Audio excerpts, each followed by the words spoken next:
그날 서울의 한 대학 강당은 환한 조명 아래 졸업생들의 환호로 가득 차 있었다. 나는 발레딕토리안으로 무대에 서서 마이크를 쥐고 있었다.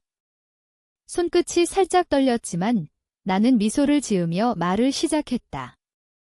오늘 이 자리는 단순한 학위 수여식이 아닙니다. 우리를 여기까지 이끌어준 사람들, 매일 아침 차를 태워주고 늦은 밤까지 기다려준 그분들 덕분입니다. 내 시선은 앞줄에 앉은 태우 아저씨에게 고정되어 있었다.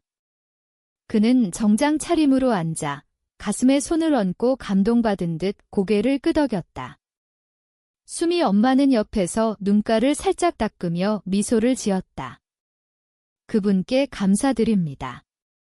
아빠 그 단어가 나오자 박수가 터져나왔다. 태우 아저씨가 가장 크게 박수를 치며 일어났다. 하지만 그 소란 속에서 멀리 뒷자리에 홀로 앉아있던 민호 아빠가 천천히 일어나 박수를 쳤다. 그의 미소는 평온했지만 그 안에 담긴 무언가가 내 가슴을 찔렀다. 마치 내 말이 자신을 향한 것이라고 믿는 듯한 그 모습. 나는 무대에서 내려오며 그를 외면했다. 그 박수는 단순한 오해가 아니었다. 그것이 모든 것의 시작이었다. 졸업식이 끝난 후 강당 밖은 사진 찍는 사람들로 북적였다. 친구들이 아빠, 여기서 사진 찍어요 하며 태우 아저씨를 부르며 나를 끌어당겼다. 나는 웃으며 포즈를 취했지만 마음 한구석이 무겁게 가라앉았다. 민호 아빠는 멀찍이 서서 다가오려다 말고 물러섰다. 수미 엄마가 내 팔을 잡아 끌며 빨리 가자, 피곤할 텐데 라고 속삭였다. 집으로 돌아와서야 그날의 동영상이 소셜미디어에 퍼진 걸 알았다. 내 연설 장면이 바이럴이 된 거였다. 댓글들은 날카로웠다. 저 뒷자리 아저씨, 진짜 본인한테 한 말이라고 착각하나 봐. 슬프네. 의붓아빠가 진짜 아빠지. 저 사람은 왜 왔대. 나는 화면을 내려다보며 가슴이 조여왔다. 왜 그는 박수를 쳤을까? 왜 나를 바라보는 그 눈빛이 그렇게 평온했을까? 그날 밤 잠이 오지 않았다. 어린 시절의 기억이 스멀스멀 떠올랐다. 생일마다 아빠가 잊었나 봐 라고 말하던 엄마의 목소리. 하지만 이제 그 말이 거짓처럼 느껴졌다. 다음 날 아침, 친구들과 카페에서 만났을 때도 그 영상이 화제였다. 너 진짜 아빠가 저 사람인가 봐? 왜 그렇게 서 있었어? 친구들의 웃음소리가 메아리 쳤지만 나는 웃지 못했다. 그 웃음 뒤에 숨겨진 잔인함이 느껴졌다. 집에 돌아와 인스타그램을 열어보니 해시태그 졸업아빠가 트렌딩이었다.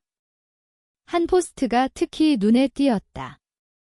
내 연설과 민호 아빠의 박수를 나란히 편집한 영상. 캡션은 최고의 의붓아빠가 받을 만한 순간, 하지만 댓글들은 점점 변했다. 잠깐, 저 뒷자리 사람이 진짜 아빠잖아. 왜 그렇게 외롭게 서 있어? 그 순간, 내 마음속에 작은 균열이 생겼다.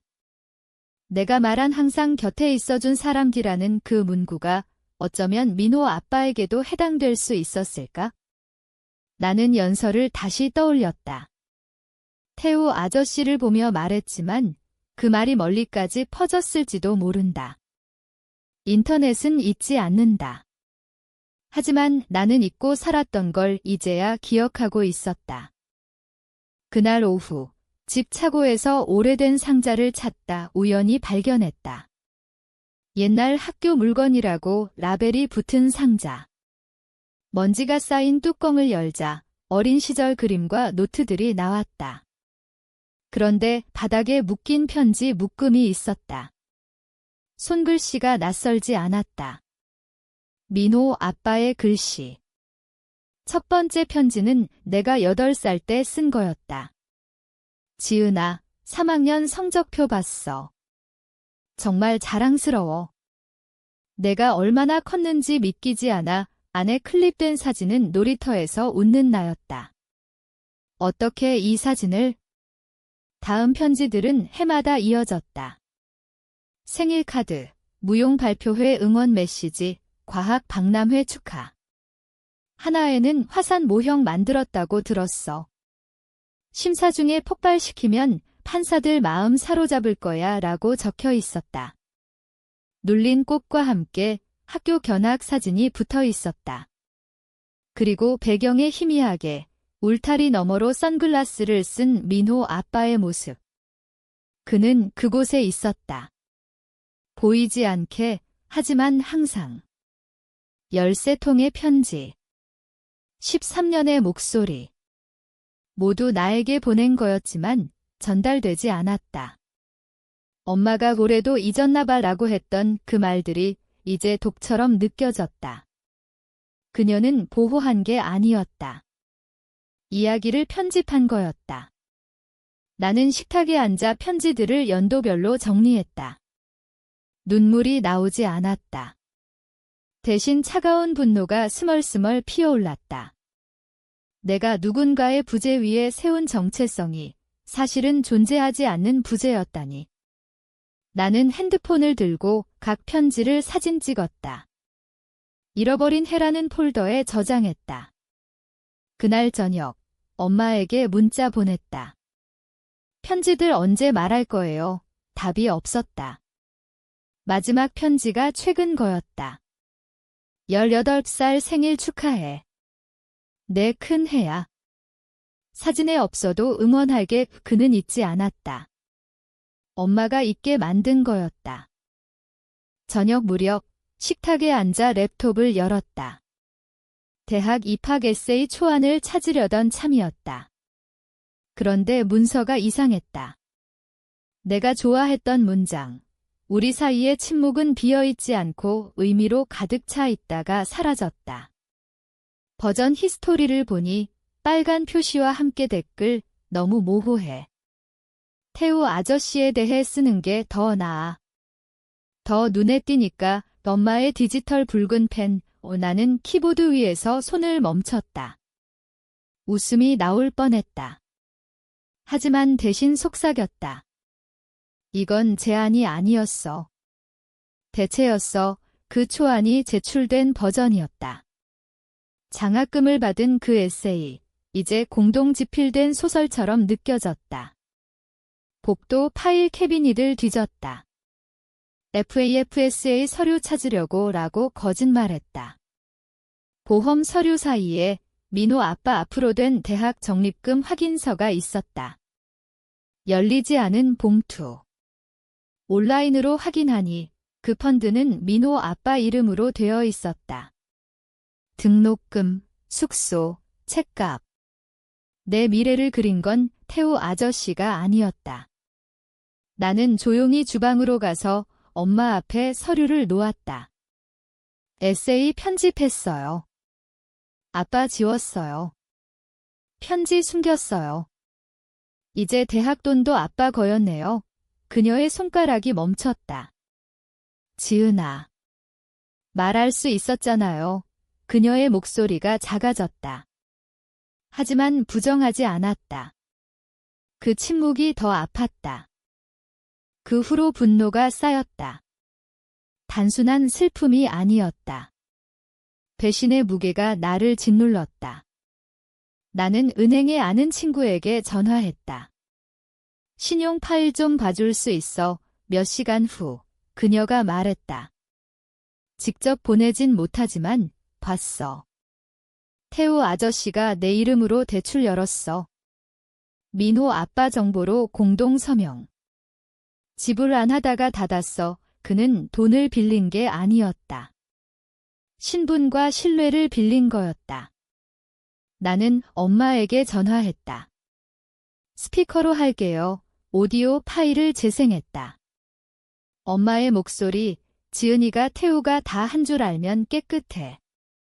민호는 자존심 때문에 안 고칠 거야. 예, 태우 아저씨. 그가 서명했어. 시스템이 나로 착각하게 뒀을 뿐 파일이 끝나자 나는 말했다. 당신들 가족 사진에서 충성스러운 딸 역할 그만할게요. 엄마의 목소리가 떨렸다. 지금 다 망치지 마. 이미 망쳤어요. 전화를 끊었다. 그날 밤 민호 아빠에게 이메일 보냈다. 파일 첨부. 다음 날 대학 에세이 원본에 새 단락 추가했다. 침묵이 권력을 유지했다면 이제 소음을 낼 차례야. 민호 아빠 집에 갔을 때 그는 아무 말 없이 안방을 가리켰다. 방은 옛날 그대로였다. 책장에서 7학년 태양계 모형이 먼지 쌓여 있었다. 책상 위에 포장된 상자. 6월 10일까지 보관 스티커. 졸업 전 리본을 풀자 DSLR 카메라가 나왔다. 카드, 내가 기록할 삶을 위해. 진실을 포착할 이야기, 영수증은 3개월 전 태우 아저씨의 차 열쇠 선물 전 나는 의자에 앉아 숨을 골랐다. 그 방 공기가 무거웠다. 집에 돌아와 카메라를 연결했다. 최근 폴더들, 졸업사진, 태우 아저씨가 만든 슬라이드쇼. 민호 아빠는 항상 잘려 있었다. 나는 그 사진들을 지웠다. 대신 편지, 신용 파일, 울타리 사진을 프린트했다. 친구 도현이가 들렀다. 카메라 진짜야? 아빠 거야? 포스팅 안 된 그 아빠의 그는 고개 기울였다. 너 한 번 말했잖아. 렌즈가 되라. 필터가 아니라 그분 말이었지. 나는 깜짝 놀랐다. 민호 아빠의 말이 나 안에 살아 있었다. 다음 날 엄마 문자, 아빠 집 갔대? 공개적으로 창피 주지 마, 답 안 했다.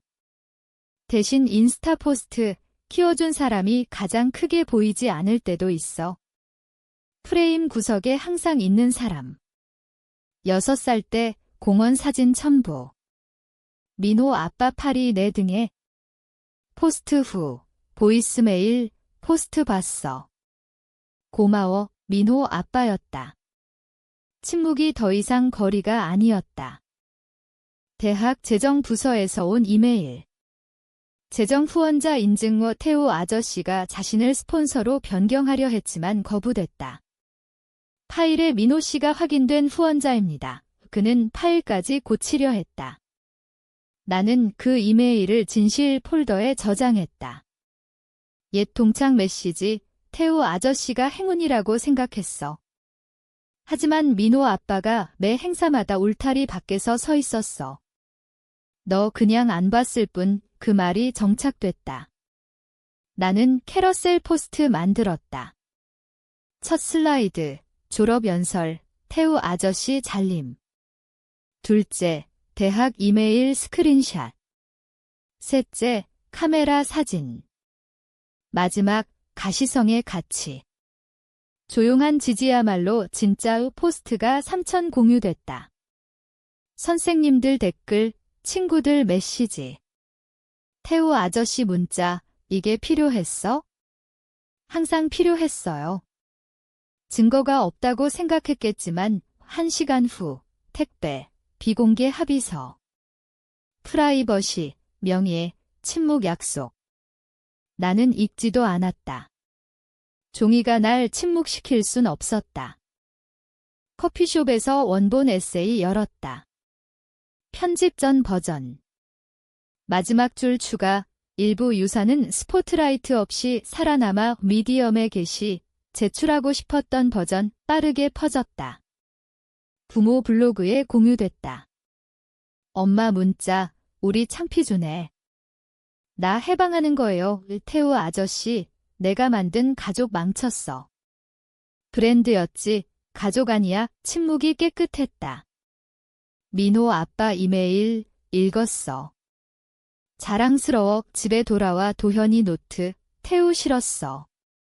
내가 대처한 방식 존경해. 그날 밤, 여성대학 패널 초대 이메일, 내 이야기를 공유하라고. 나는 확신했다. 이제 내 이야기였다. 커뮤니티 보드 이메일, 태우 아저씨 고래의 아버지 후보 철회. 최근 공개된 기록으로 인해 정의가 텍스트로 왔다. 나는 에세이 최종 버전 이메일 보냈다. 제목, 기록으로 대학 재정실, 동문지 CC. 올바른 사람에게 크레딧 주작 동문지 게재. Q&A 타인에게 바라는 건? 진짜 영웅은 편집당할 뻔한 사람들, 태우 아저씨 회사 감사, 엄마 PTA 사임. 나는 침묵했다. 그게 내 복수였다. 금요일, 민호 아빠 방문. 아파트 둘러보며 내가 지은 집인의 카메라와 에세이 프레임 봤다. 넌 나한테 빚진 거 없어. 알아요. 그래서 다 드린 거예요. 우리는 점심 먹으러 나갔다. 공유된 언어로. 그날 저녁, 팟캐스트 녹음 시작. 제목, 보이지 않는 선, 잘린 이야기들. 이건 비난이 아니에요. 재탈환입니다. 도난당한 이야기는 내 방식으로 다시 써야 해요.